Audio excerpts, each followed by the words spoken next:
I'm Brian Lilly. Why can't some people just call it terrorism? That is the topic of tonight's Byline.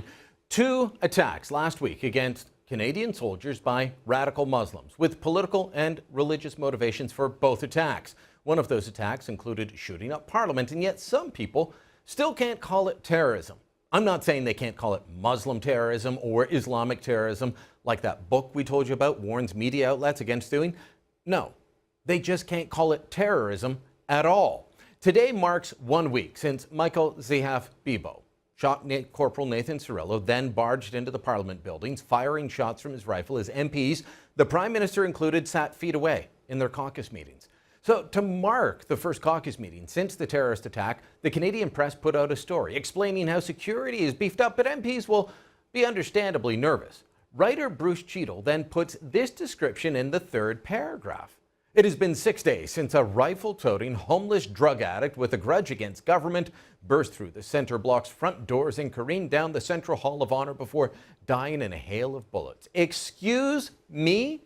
Excuse me? A rifle-toting homeless drug addict with a grudge against government? What the hell is that? Yes, he had a rifle, but can we say he was a drug addict? He used to be. Was he still one?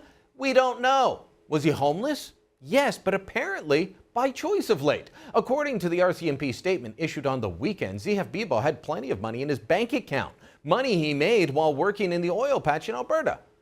We have identified the source of funds for Zehaf Bibeau's pre-attack activities.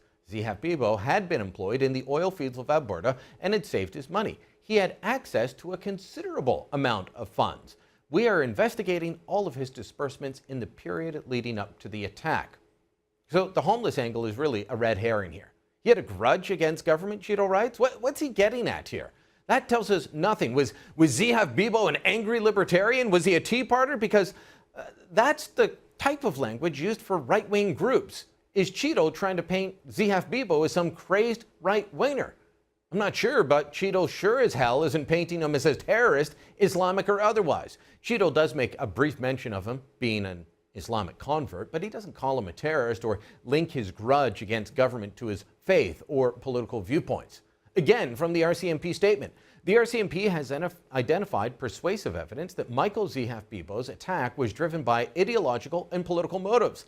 Zehaf Bibeau had prepared a video recording of himself just prior to conducting this attack. In comments to the media Monday, RCMP Commissioner Bob Paulson was a little more specific. But he was quite deliberate, he was quite lucid, and he was quite purposeful in articulating the basis for his action. No, but don't tell that to Bruce Cheadle at the Canadian Press. He still won't call this terrorism. Then again, neither will NDP leader Tom Mulcair. Government, the Secretary of State John Kerry, the RCMP have all labeled the events as terrorism. Do you? No. Why not? Because I don't think that we have enough evidence to use that word. Mulcair then goes on to talk about his mental condition, that he might have been mentally ill. It's amazing to watch Mulcair, Cheadle and others diagnose a dead man, put conditions on him that they can't actually confirm. I'm not going to deny that the guy may have had problems, but shooting a soldier at a national monument, then shooting up Parliament is a terrorist act. Running down 2 soldiers, killing one, and then declaring, "I'm doing this in the name of Allah," that is a terrorist act. But some people inside the Ottawa bubble don't get that. People like Rosemary Barton of CBC. Here she is on Power in Politics. It's interesting because the definition of terrorism has sort of, is sort of changing in a way, right? To include someone who may be acting alone, who may or may not have been incited by others, but who clearly had some attachment to extremism or radicalism. Where did she get this ding-bad idea? This is not the changing of the definition of terrorism. As I showed you last week in the 1986 edition of the Little Oxford Dictionary, it shows a clear definition of terrorism, and it hasn't changed. And last week's attacks qualify. The definition: terrorism, practice of using violent and intimidating methods, especially to secure political ends. Both of the attacks meet that definition, but Barton, Cheadle, Mulcair, none of them can or want to see that. This is the Ottawa bubble, folks. There are lots more people that think like them here. They lived through this and still can't see a terrorist act for what it is. You know who can? Normal Canadians. When you saw what was going down in Ottawa, that this is a terrorist attack? Definitely. I guess it's pretty hard to face the reality because we've never had this to deal with before that I can ever remember. When you saw what was happening, do you see this as a terrorist attack? Oh, certainly I do. Yes, and we've seen that coming. Normal people get it, even if Barton and others don't. And just because I throw enough criticism at CBC, let me point out that while Barton doesn't like the terrorist label, CBC's chief anchor, Peter Mansbridge, is at least willing to use the word terror. Homegrown terror strikes at home. Mansbridge has used that word more than once. You know who else is using it now? Liberal leader Justin Trudeau. First of all, the RCMP was clear these were acts of terrorism. These were acts of terrorism.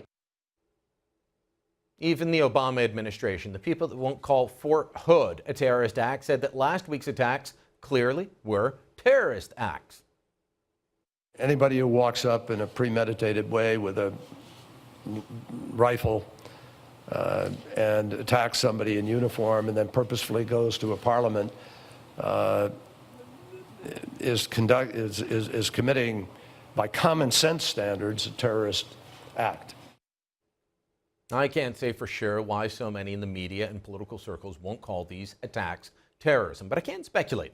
It's Islam. Islam and their own far-left political leanings. The left is iffy on issues like terrorism, but they're clear on Islam. To them, it is always a religion of peace. So you've got lefties that don't like terms like terrorism to begin with, trying to grapple with two people carrying out terrorist acts in the name of Islam. Let me point this out. If these were IRA attacks, the perps would be identified as Catholic and terrorists right away. But in this case, the left can't do that. And because both perps are Muslim, they avoid the terror word to protect their own image of the faith, to keep their own multicultural kumbaya worldview intact. I've said from the beginning, you need to speak clearly, and being able to name what you are dealing with, what you are fighting, that is essential. Some folks can't do that. We can do that. We will continue to do that, regardless of the other's weak-willed viewpoint. And that's the byline.